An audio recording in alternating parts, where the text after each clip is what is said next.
Greetings. Now, when people watch my Brain Bender show, a lot of times they assume it's all going to be about high-tech ways to mess with their mind.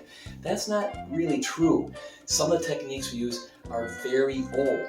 For example, in ancient times, people didn't know how things worked. And since they didn't know science, they thought everything was magical.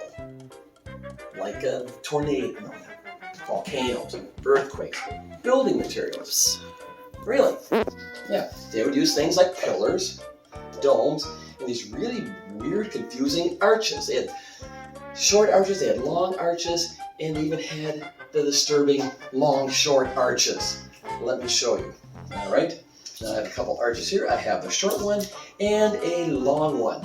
All right, now the long one isn't that much long. It's only about 3 inches here, but if you add them together, they go like crazy. So to avoid confusion, just remember this: short arch is pink, long arch is yellow.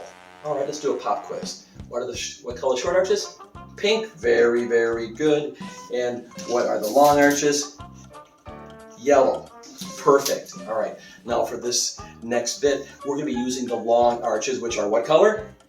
Yellow. No, it's pink. Pink. I don't know why you're confused. Oh, I know. You're thinking because the word yellow is longer than the word pink, that the yellow ones have to be longer. But no, that is not true. The pink are the long ones. In fact, they even wrote it on the back. That's right.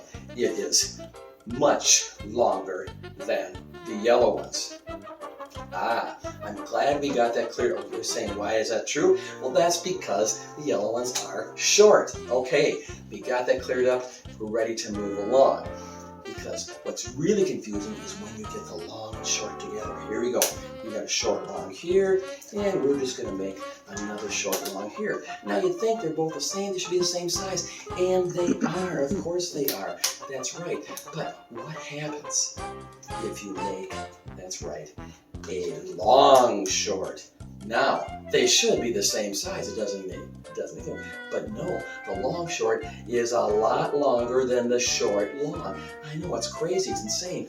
In fact, when I was in Rome last year, I walked under a long short arch, and even after all these years, it made my brain hurt. All right, arches should be logical. We got short arches, we got long arches. If we want to make a short arch longer, we just add a long arch to it. Conversely, we want to make a long arch shorter, we just add the short arch to it. I mean, that goes without saying.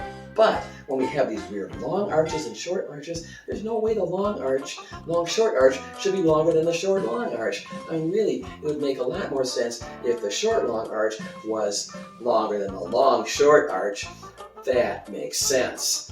Okay, now what happens if you actually have another long short arch? Well, then of course they will be identical again. I don't even know what I'm talking about anymore. Here, let's just put it this way. If you have 2 long arches like this and 2 short arches like that, then you can just about be guaranteed that the long arches will be longer than the short arches, and the short arches will also be shorter than the long arches. All right. We got short arches, we got long arches, okay? Now the short are short, the long are long. The long are always shorter than the short, just like that. The short are shorter than the long, and the short are never longer than the long. Is that clear? Because what I don't understand is why all the arches seem to be the same size. And that's the long and short.